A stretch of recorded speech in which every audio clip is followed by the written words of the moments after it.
안녕하세요. 오늘은 주니어 디봅스 엔지니어를 위한 그 면접 질문 답변 예시가 담긴 자료를 좀 깊이 파헤쳐 보려고 합니다.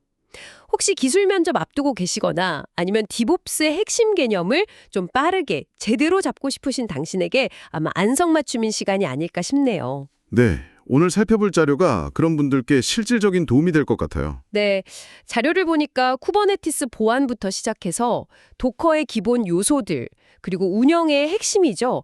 클러스터 업그레이드 절차, 또 파드 재시작 정책, 마지막으로 좀 특별한 헤드리스 서비스까지 진짜 디봅스 엔지니어라면 꼭 알아야 할 것 같은 그런 5가지 주제를 다루더라고요. 맞습니다. 그냥 이론만 쭉 나열한 게 아니라 실제 면접 질문처럼 구성돼 있어서 더 와닿는 면이 있었어요. 그렇죠.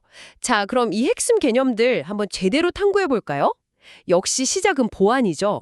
쿠버네티스 클러스터 보안 강화, 이거 참 중요하면서도 복잡한 주제인데요. 자료에서는 어떤 조치들을 좀 강조하고 있나요? 네, 이게 복잡하니까 좀 체계적으로 접근해야 하는데 이 자료에서는 크게 3가지 영역을 딱 짚어줍니다. 첫 번째는 컨테이너 이미지 자체의 보안이에요. 개발 초기 단계부터, 그러니까 CI/CD 파이프라인 안에서부터 취약점을 점검하는 게 중요하다는 거죠. CI/CD에 통합해서요. 예를 들면 어떤 도구를 쓸 수 있죠? 네, 트립이나 클레어 같은 도구들을 파이프라인에 넣어서 자동으로 이미지에 알려진 보안 취약점이 있는지 스캔하는 거예요.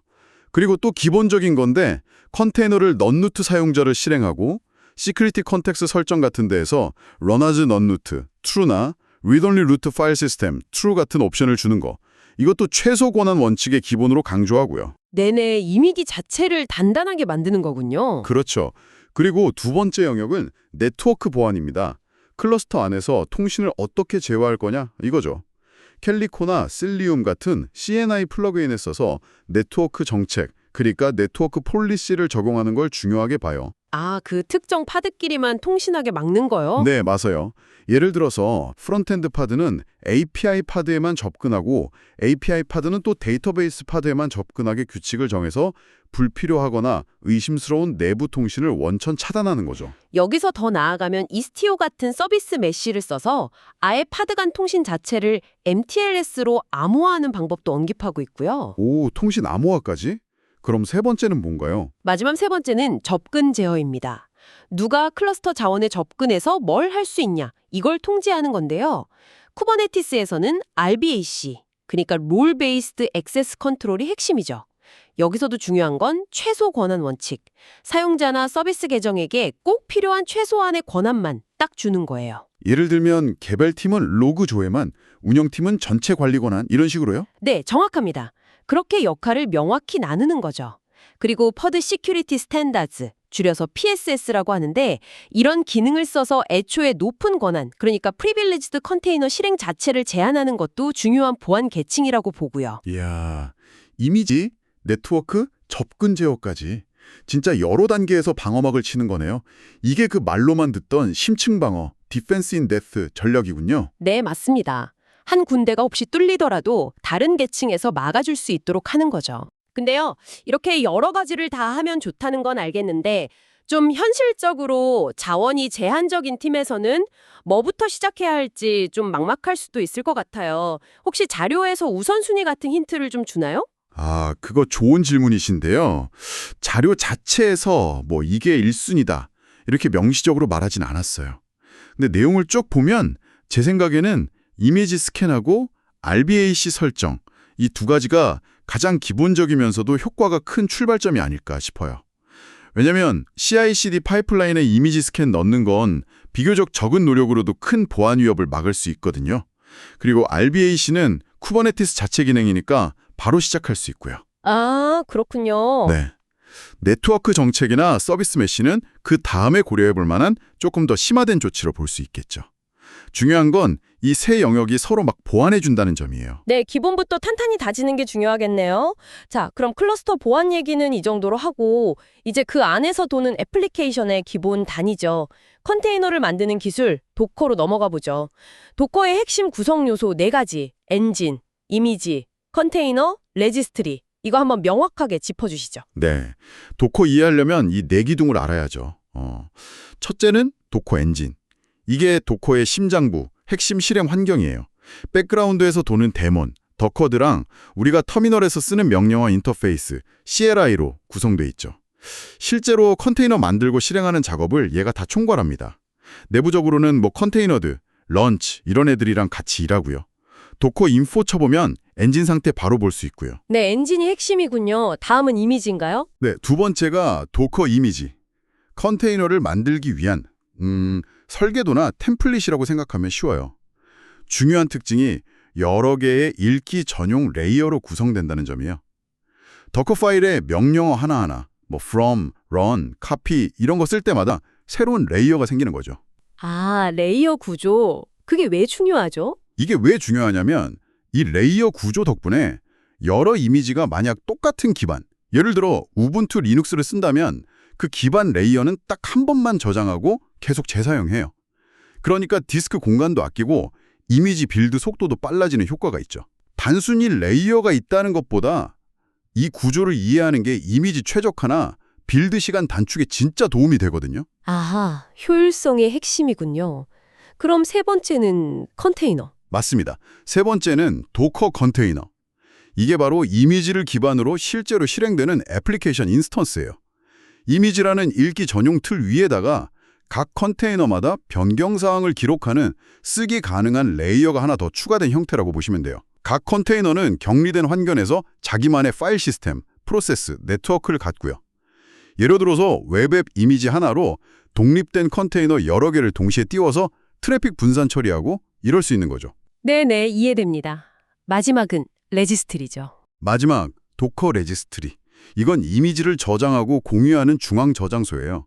제일 유명한 공개 레지스트리가 도커 허브고요.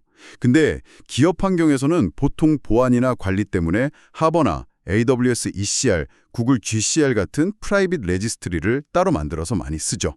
우리가 도커 푸시에서 로컬 이미지를 올리고 도커 풀에서 필요한 이미지를 받아오는 거, 그게 다 이 레지스트리랑 통신하는 거예요. 설명을 쭉 들어보니까 도커 파일 작성부터 빌드, 푸시, 풀, 실행까지 이 전체적인 개발 배포 흐름이 명확하게 그려지네요. 이 네 가지가 딱 맞물려서 돌아가는 거군요. 네, 정확합니다. 이 네 가지 구성 요소의 역할이랑 관계를 아는 게 도커 활용의 기본이죠. 아, 그리고 가끔 컨테이너랑 가상머신, VM을 헷갈려 하시는 분들이 계시는데 제일 큰 차이는 컨테이너는 호스트 OS 커널을 공유하면서 프로세스 수준에서 격리되는 거고요. VM은 하이퍼바이저 위에서 아예 독립된 게스트 OS를 통째로 실행하는 거거든요. 아, 커널 공유 여부. 네, 그래서 컨테이너가 훨씬 가볍고 빠르게 시작될 수 있는 거예요. 아주 명쾌한 비교 감사합니다. 자, 그럼 도커로 만든 컨테이너들을 이제 대규모로 관리하는 시스템, 쿠버네티스로 다시 돌아와서요. 실제 운영에서 정말 피할 수 없는 작업이죠. 클러스터 업그레이드 절차. 이거 정말 신중해야 하는 작업인데 어떤 점들을 좀 주의 깊게 봐야 할까요? 맞아요. 클러스터 업그레이드는 잘못하면 서비스 중단이나 예상 못한 문제로 이어질 수 있어서 정말 철저한 계획하고 실행이 필요합니다. 자료에서는 크게 사전 준비, 업그레이드 실행, 그리고 사후 검증 이렇게 세 단계로 나눠서 설명하고 있어요. 사전 준비 단계가 중요하겠네요. 네, 사전 준비에서 제일 중요한 건 첫째, 혹시 모를 사태에 대비하는 etcd 백업, 클러스터의 모든 상태 정보가 여기 다 들어있으니까요. 둘째는 업그레이드 경로 확인. 쿠버네티스는 보통 한 번에 한 마이너 버전씩만 업그레이드를 지원해요. 예를 들어 1.25에서 1.27로 바로 못 가고 1.26을 꼭 거쳐야 하죠. 그리고 셋째, 이게 정말 중요한 건데 디프리케이티드 API 확인해요. 새 버전에서 없어질 API를 지금 쓰고 있는 애플리케이션이나 설정이 있다면 업그레이드하고 나서 동작 안 할 수 있거든요. 아, 그거 확인 안 하면 큰일 나겠네요. 네, 그래서 큐브 컨트롤 컨볼트 같은 도구나 아니면 플루토 같은 검사 도구로 미리 확인하고 수정해야 해요. 이 단계를 소홀히 해서 업그레이드 실패하는 경우가 꽤 흔해요. 그렇군요. 준비가 철저해야겠네요. 그럼 실제 업그레이드는 어떻게 진행되나요? 실제 업그레이드는 보통 컨트롤 플레인, 그러니까 마스터 노드부터 시작하고 그 다음에 워커 노드를 순서대로 진행해요. 컨트롤 플레인은 큐베디엠 업그레이드 플랜으로 계획 확인하고 큐베디엠 업그레이드 어플라이로 진행한 다음에 큐볼렛이랑 큐브 컨트롤 버전도 맞춰주고요. 워커 노드는 서비스 중단을 최소화해야 하니까 한 노드씩 롤링 방식으로 진행하는 게 핵심이에요. 롤링 방식이요. 하나씩 한다는 거죠? 네, 큐브 컨트롤 드레인 명령으로 해당 노드에 있는 파드들을 다른 곳으로 안전하게 옮겨요. 그 다음에 그 노드에서 큐브DM, 큐블렛 같은 걸 업그레이드하고 큐비디엠 업그레이드 노드를 실행하죠. 작업 끝나면 큐브 컨트롤 언커던으로 노드를 다시 사용 가능한 상태로 만들고요. 이 과정을 모든 워커 노드에 반복하는 겁니다. 아, 드레인으로 파드를 옮기고 작업하고 다시 언코던하고. 그렇죠. 근데 이 드레인 과정에서 파드 디스럽션 버짓, PDB라고 부르는 게 설정돼 있으면 그 정책을 지키면서 파드를 옮기기 때문에 서비스 가용성을 유지하는 데 도움이 돼요. 모든 노드 업그레이드가 끝나면 검증 단계에서 kubectl get 노드로 모든 노드가 정상이고 새 버전을 쓰는지, 또 kubectl get pod all namespace로 시스템 파드나 애플리케이션 파드들이 문제없이 도는지 꼼꼼히 확인하고 애플리케이션 기능 테스트까지 해야 마무리가 되는 거죠. 와, 롤링 업데이트 방식 인상적이네요. 한 번에 다 바꾸는 게 아니라 하나씩 안전하게? 근데 만약에요, 드레인 명령이 특정 노드에서 실패하거나 아니면 예상보다 너무 오래 걸리면 어떻게 대처해야 해요? 실제 운영에서는 이런 변수가 많을 것 같은데요? 아, 정말 현실적인 질문이세요. 드레인이 실패하는 경우는 보통 PDB 정책 위반, 예를 들어 최소 가용 파드 수를 유지 못한다거나 아니면 종료 시그널을 제대로 처리 못하는 파드가 있거나 로컬 볼륨을 쓰는 파드가 있거나 뭐 이런 이유로 발생할 수 있거든요. 이럴 때는 일단 실패 원인을 파악해서 해결해야죠. 뭐 강제로 파드를 지워야 할 수도 있는데 이건 데이터 유실이나 서비스 중단을 일으킬 수 있으니 정말 신중해야 하고요. 그렇죠. 함부로 지울 순 없죠. 네. 그래서 업그레이드 전에는 충분한 테스트는 물론이고 예상 못한 문제가 생겼을 때 어떻게 롤백할 건지 그 계획까지 미리 세워두는 게 정말 중요합니다.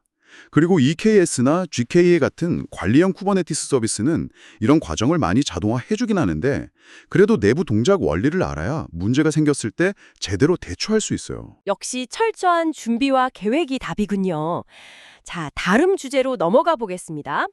컨테이너가 예기치 않게 종료됐을 때 쿠버네티스가 어떻게 대응할지 정하는 거, 바로 파드의 재시작 정책, 리스타트 폴리시입니다. 세 가지 정책이 있다고 들었는데 각각 어떤 특징이 있고 언제 쓰는 게 좋을까요? 네, 파드 스펙에 설정하는 리스타트 폴리시. 이게 컨테이너 생명주기 관리에서 꽤 중요한 역할을 하죠. 세 가지 옵션이 있습니다. always는 기본값이고요. 컨테이너가 어떤 이유로든 심지어 성공적으로 종료돼도 항상 재시작해요. 항상 재시작. 네, 웹서버처럼 계속 떠 있어야 하는 서비스에 적합하죠. 디플로이먼트가 관리하는 파드의 기본 동작 방식이기도 하고요. 그럼 다른 것들은요? 두 번째는 on failure. 이건 컨테이너가 실패했을 때만, 그러니까 0이 아닌 종료 코드로 끝났을 때만 재시작해요. 정상 종료하면 재시작 안 하죠. 배치 작업처럼 성공적으로 끝나면 그걸로 된 거다. 이런 태스크에 주로 써요. 잡 컨트롤러에서 이 정책을 많이 볼 수 있고요. 아, 잡 같은 거. 마지막은 내보겠네요. 네, 마지막 4번은 이름 그대로 절대 재시작 안 합니다. 성공하든 실패하든 딱 한 번 실행되고 끝.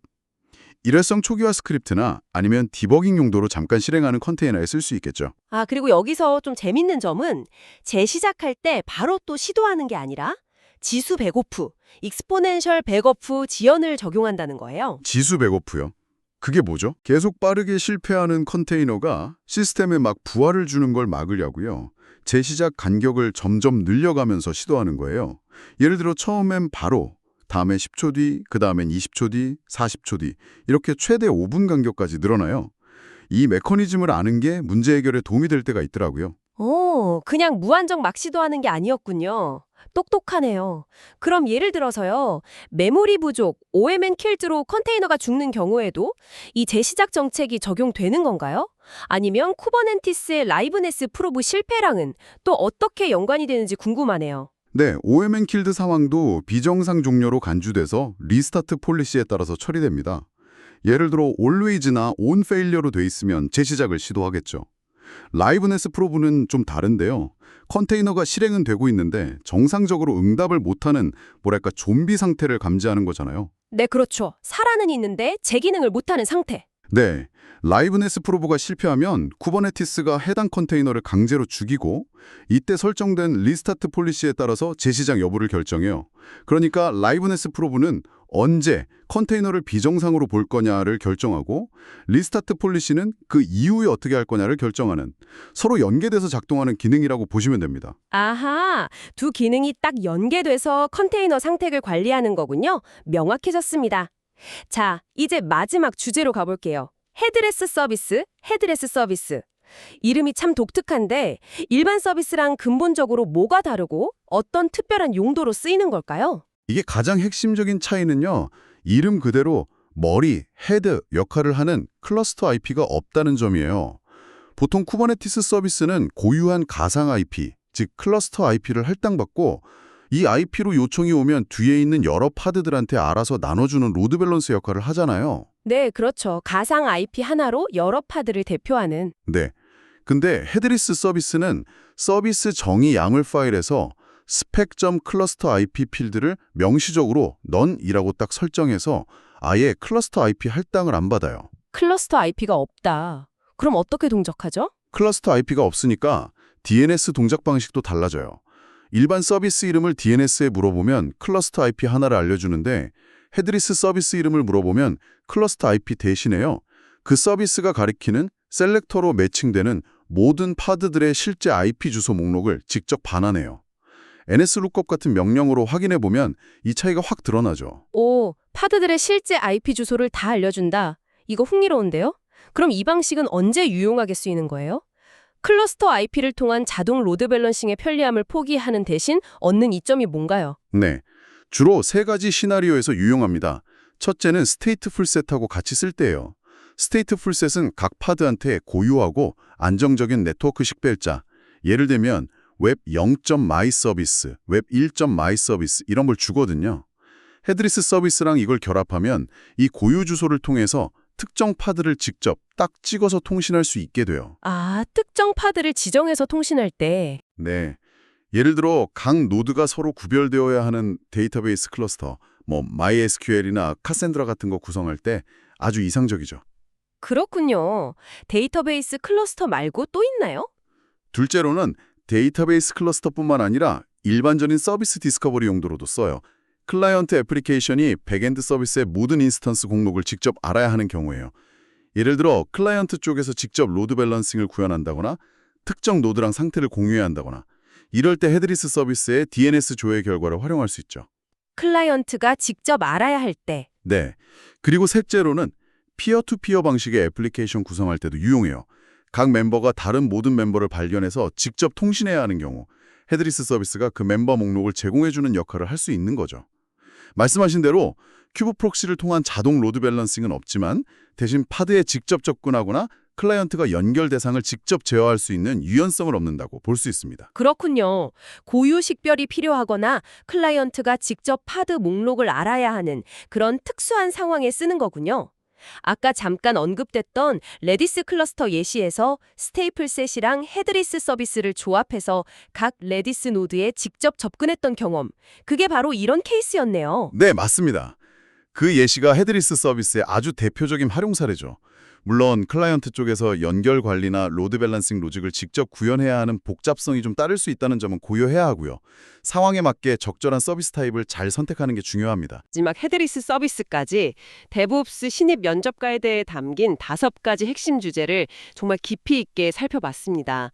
명령어 예시나 설정값, 또 실제 경험담까지 같이 들으니까 딱딱한 이론보다는 훨씬 입체적으로 와닿았던 것 같아요. 네, 오늘 다룬 내용들이 단순히 이게 뭐다 하는 개념을 아는 걸 넘어서 이게 왜 이렇게 작동하는지, 실제 운영 환경에서는 또 어떤 점들을 고려해야 하는지를 잘 보여주는 좋은 예시들이었다고 생각합니다. 특히 보안, 그리고 핵심 도구들의 동작 원리, 또 클러스터 업그레이드나 장애 대응 같은 실무적인 측면에 대한 이해, 이런 것들은 데브옵스 엔지니어에게 정말 필수적인 역량이라고 할 수 있죠. 오늘 저희가 함께한 이 탐구가 당신의 데브옵스 지식 체계를 세우거나 혹은 더 넓히는 데 의미 있는 디딤돌이 되었기를 바랍니다. 면접 준비하시는 분들께는 실질적인 도움이, 또 현업에 계신 분들께는 새로운 시각이나 점검의 기회가 되었으면 좋겠네요. 마지막으로 이런 질문을 한번 던져보고 싶어요. 오늘 살펴본 쿠버네티스처럼 정말 강력하면서도 복잡한 시스템을 다루면서요, 우리는 기술적인 효율성뿐만 아니라 시스템의 안정성이나 예측 가능성, 이 두 가지를 어떻게 조화시킬 수 있을까요? 예를 들어서 자동화된 업그레이드나 자가치유 기능이 엄청난 편리함을 주지만 때로는 예기치 못한 문제를 더 확산시키는 원인이 될 수도 있잖아요. 이런 강력한 도구들을 신뢰하면서도 동시에 통제력을 잃지 않으려면 우리는 어떤 고민을 계속해야 할까요? 와, 기술의 발전과 그에 따른 운영의 복잡성 사이에서의 균형 찾기라 정말 계속 고민해봐야 할 중요한 문제네요. 오늘 이야기는 여기까지 나누겠습니다. 다음에 더 흥미로운 지식 탐구로 돌아오겠습니다.